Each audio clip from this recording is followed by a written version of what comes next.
Halo Sobat Belajar Ekonomi, di video pembelajaran kali ini kita akan membahas tentang teori manajemen di bagian yang kedua. Tapi sebelumnya jangan lupa untuk menonton video sebelumnya tentang manajemen juga, tapi bagian yang pertama, supaya di bagian yang kedua ini kalian bisa lebih memahaminya. Oke, check this out. Pada video yang kedua ini ada 3 submateri yang harus kalian pahami. Yang pertama, prinsip-prinsip manajemen. Yang kedua, bidang-bidang manajemen. Dan yang ketiga, unsur-unsur manajemen. Tujuan utama diterapkannya manajemen pada sebuah organisasi atau perusahaan adalah untuk mencapai tujuan serta untuk mencapai efisiensi dan efektivitas. Agar penerapan manajemen bisa berjalan lancar, maka harus diterapkan pula prinsip-prinsip manajemen. Satu-satunya tokoh yang membahas mengenai prinsip manajemen adalah Henry Fayol. Ada 14 prinsip-prinsip manajemen menurut Henry Fayol. Yuk disimak. Yang pertama, pembagian kerja atau division of work. Dalam manajemen, pembagian kerja harus sesuai dengan kemampuan dan keahlian si karyawan, sehingga pelaksanaan pekerjaan dapat berjalan dengan efektif. Oleh karena itu, ada prinsip manajemen yang harus digunakan, yaitu the right man on the right place.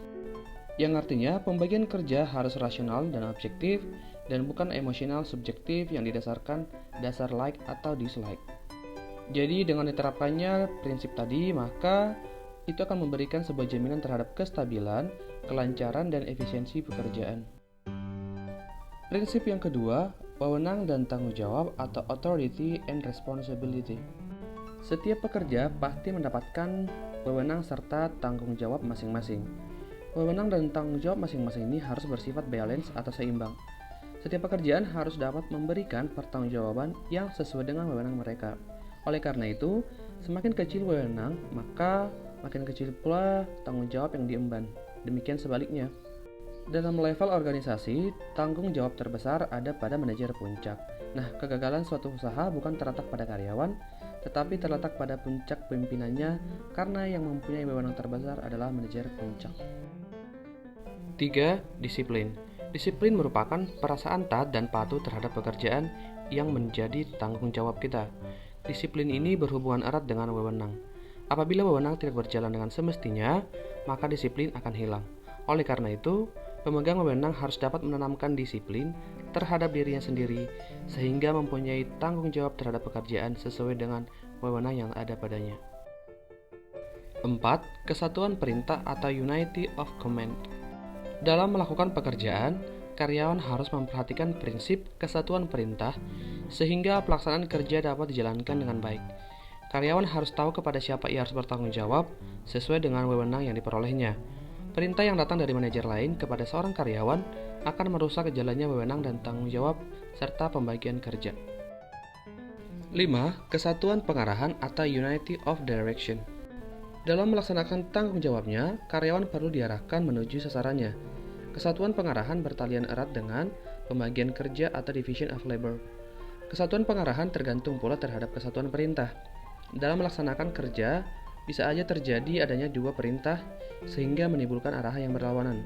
Oleh karena itu, perlu alur yang jelas dari mana karyawan mendapat wewenang untuk melaksanakan pekerjaannya. 6. Mengutamakan kepentingan organisasi di atas kepentingan sendiri.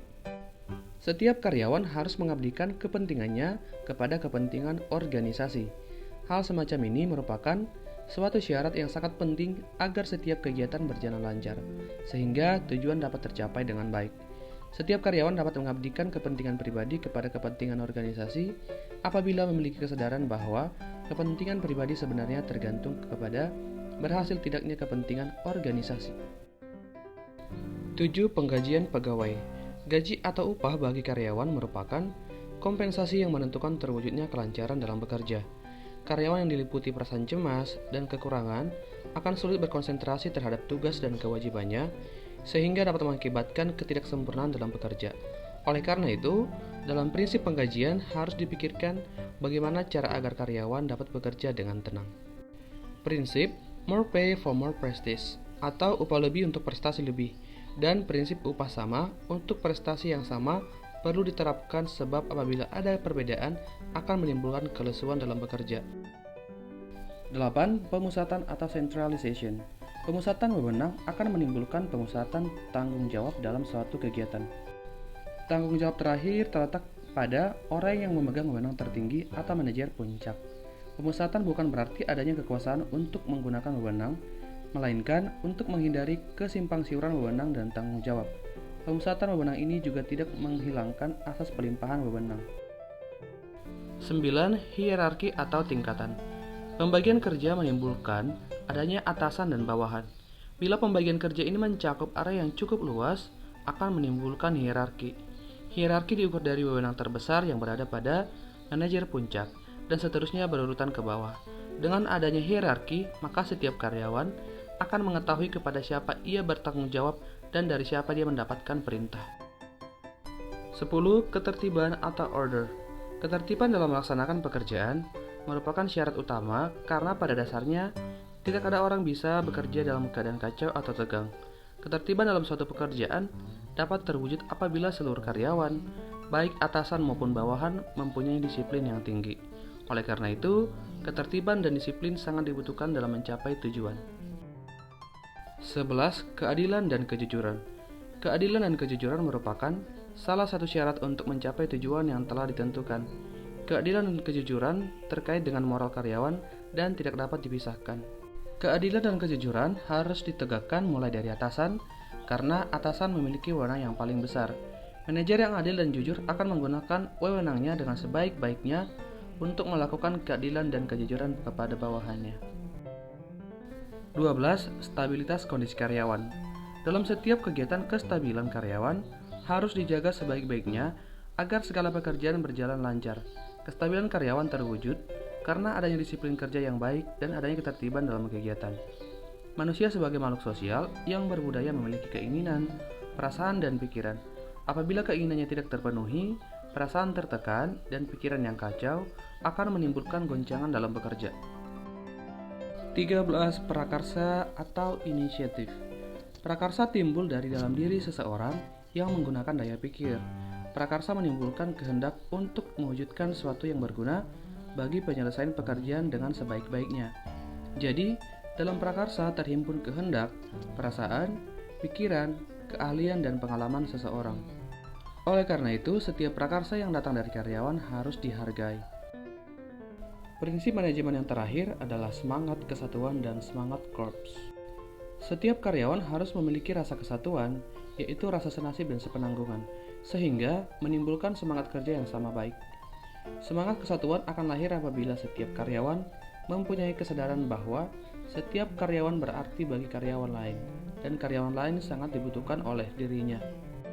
Manajer yang memiliki kepemimpinan akan mampu melahirkan semangat kesatuan atau esprit de corps, sedangkan manajer yang suka memaksa dengan cara yang kasar akan melahirkan friction de corps atau perpecahan dalam corps dan membawa bencana. Submateri yang kedua adalah bidang-bidang manajemen. Bidang manajemen yang pertama adalah manajemen produksi. Manajemen produksi adalah rangkaian kegiatan yang terencana dan terkendali dalam rangka mengubah input menjadi output dan melakukan evaluasi terhadap output melalui umpan balik. Dari pengertian ini, ada dua hal penting yang mendapat perhatian dalam manajemen produksi, yaitu perancangan sistem produksi dan pengendalian sistem produksi. Sekarang mari kita bahas dua hal penting yang menjadi perhatian dalam manajemen produksi. Yang bagian A adalah perancangan sistem produksi. Ketika merancang sistem produksi, manajemen harus mempertimbangkan rancangan produksi maupun jasa, volume produksi, proses produksi, lokasi, dan tata letak, serta rancangan kerja. Rancangan produk atau jasa dipelajari oleh bagian produksi untuk mengetahui berbagai aspek yang berkaitan dengan proses produksi. Contohnya, apakah teknologi yang dimiliki saat ini mampu memproduksi produk yang diusulkan.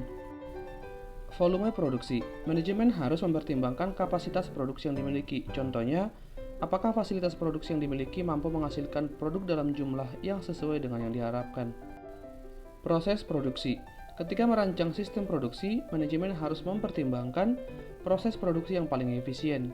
Contohnya, apakah proses produksi memerlukan dukungan teknologi baru atau cukup hanya dengan memodifikasi teknologi yang telah ada. Lokasi dan tata letak. Setelah proses produksi terpilih, langkah selanjutnya adalah merancang lokasi dan tata letak dari proses produksi. Lokasi dan tata letak didesain sedemikian rupa sehingga efisien. Contohnya, gudang penyimpanan bahan baku dan barang jadi sebaiknya berdekatan dengan lokasi proses produksi. 5. Rancangan pekerjaan. Tahap akhir dari perencanaan sistem produksi adalah menentukan pembagian kerja, membuat standar, dan sebagainya.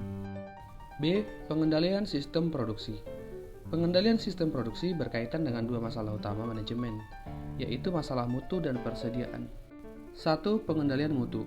Perusahaan dapat menjaga supaya mutu tetap terjamin. Untuk itu, ada beberapa hal yang dapat dilakukan dengan memperhatikan sebagai berikut. 1. Bahan baku. 2. Teknologi. 3. Tanggal berlaku produk. 4. Pengepakan atau packaging. 2. Manajemen persediaan. Berhasil tidaknya perusahaan menjual barang dalam banyak hal tergantung pada persediaan. Persediaan yang cukup besar akan membutuhkan biaya yang besar, sebaliknya. Oleh karena itu, harus dipikirkan berapa jumlah persediaan yang ideal agar perusahaan beroperasi secara efektif dan efisien. 2. Manajemen pemasaran. Menurut Philip Kotler, pemasaran adalah suatu proses sosial dan manajerial di mana seseorang atau kelompok memperoleh apa yang mereka butuhkan dan inginkan melalui penciptaan dan pertukaran produk dan nilai. Manajemen pemasaran merupakan salah satu bidang operasional dalam perusahaan yang harus ditangani dengan sungguh-sungguh. Sebelum suatu produk dipasarkan, lebih dulu diperkirakan atau dipastikan apakah produk tersebut akan laku dijual atau tidak. Setiap barang yang diproduksi tidak selalu akan ada yang membeli. Bahkan sering terjadi bahwa sebuah produk tidak laku di pasaran akibat tidak sesuai dengan selera konsumen. Ada 4 tahapan dalam manajemen pemasaran. A. Riset. B. Segmenting, targeting, and positioning. C. Bauran pemasaran. Dan D. Kepuasan pelanggan. 3. Bidang manajemen keuangan. Manajemen keuangan adalah manajemen yang berhubungan dengan langkah untuk mendapatkan dana yang dibutuhkan dan bagaimana penggunaannya dalam rangka mencapai tujuan. Hal-hal yang berkaitan dengan manajemen keuangan adalah sumber dana, manajemen penggunaan dana, dan pengawasan terhadap penggunaan dana. 4. Manajemen personalia. Manajemen personalia adalah perencanaan, pengorganisasian, pengarahan, dan pengendalian atas pengadaan tenaga kerja, pengembangan, kompensasi, integrasi, pemeliharaan, dan PHK dengan sumber daya manusia untuk mencapai sasaran perseorangan. Hal-hal yang berhubungan dengan manajemen personalia antara lain penerimaan pegawai, penilaian pegawai, promosi dan mutasi, serta motivasi. Bidang manajemen yang terakhir adalah manajemen administrasi. Manajemen administrasi memberi perhatian pada pemberian layanan di bidang administrasi, penggunaan alat yang efektif, dan kemudahan pada bidang lain. Nah, untuk itu perlu diperhatikan hal-hal seperti pengadministrasian kegiatan, pemakaian alat perkantoran, dan pemeliharaan organisasi. Bagian akhir pada video ini adalah unsur-unsur manajemen. Dalam unsur manajemen ada istilah 6M yang perlu kita ketahui. M yang pertama adalah man. Faktor yang paling utama dalam manajemen adalah man atau manusia. Manusia membuat tujuan dan melakukan proses pencapai tujuan. Dengan kata lain, proses kerja tidak akan terjadi jika tidak terdapat unsur manusia di dalamnya. Pada unsur sumber daya manusia ini harus diperhatikan beberapa hal seperti jumlah, persyaratan seperti keahlian, kemampuan, keterampilan, pendidikan, dan pengalaman, serta komposisinya seperti pimpinan, pelaksana, bagian teknis, administrasi, dan lain-lain. 2. Money. Untuk menjalankan aktivitas, manajemen membutuhkan biaya, baik untuk pembelian dan perawatan alat-alat, pembelian bahan baku atau material, pembayaran gaji tenaga kerja, dan sebagainya. Pengelolaan uang yang baik akan berpengaruh terhadap sukses tidaknya sebuah manajemen yang dilakukan. Oleh karena itu, pengelolaan keuangan harus dilakukan secara rasional agar tujuan yang telah ditetapkan bisa tercapai. M yang ketiga adalah mesin. Mesin yang digunakan oleh perusahaan ini berkaitan dengan peralatan-peralatan yang mereka peroleh. Nah, semakin canggih mesin yang mereka peroleh atau gunakan, maka akan terjadi efisiensi dalam pengolahan bahan baku menjadi barang jadi. 4. Material. Untuk memproduksi suatu barang, perusahaan membutuhkan bahan baku atau material. Ketersediaan bahan baku sangat vital dalam proses produksi, baik berupa bahan setengah jadi atau raw material maupun bahan jadi. Untuk bisa memproduksi barang yang baik sesuai dengan keinginan, selain dibutuhkan manusia yang ahli di bidangnya, juga harus menggunakan bahan atau material-material yang baik dan berkualitas. 5. Methods. Dalam manajemen, diperlukan adanya beberapa metode untuk menentukan bagaimana suatu pekerjaan dapat dilakukan. Serangkaian prosedur atau instruksi ditetapkan dengan mempertimbangkan pada tujuan yang hendak dicapai, fasilitas yang tersedia, waktu, uang, dan kegiatan bisnis. Metode tersebut ditetapkan sebagai standar operasional yang baku atau SOP, yang berperan untuk meningkatkan penggunaan sumber daya dan faktor-faktor produksi sehingga semua pekerjaan bisa berjalan secara efektif dan efisien. Unsur manajemen yang terakhir adalah market atau pasar. Bagi suatu perusahaan, pemasaran produk yang dihasilkan sudah barang tentu sangat penting bagi kelangsungan proses produksi dari perusahaan itu sendiri. Proses produksi suatu barang akan berhenti apabila barang-barang yang diproduksi tidak laku dan tidak diserap oleh konsumen. Dengan kata lain, pasar sangat penting untuk dikuasai demi kelangsungan proses kegiatan perusahaan atau industri. Oke deh sobat belajar ekonomi, sekian dulu penjelasan mengenai konsep manajemen. Nah, kalau kalian suka dengan video ini, jangan lupa untuk kasih like-nya, kemudian komen di bawah, subscribe juga dan nyalakan lonceng notifikasinya. Dan jangan lupa untuk share ke seluruh media sosial yang kalian punya. Sampai jumpa di video pembelajaran selanjutnya dan bye-bye.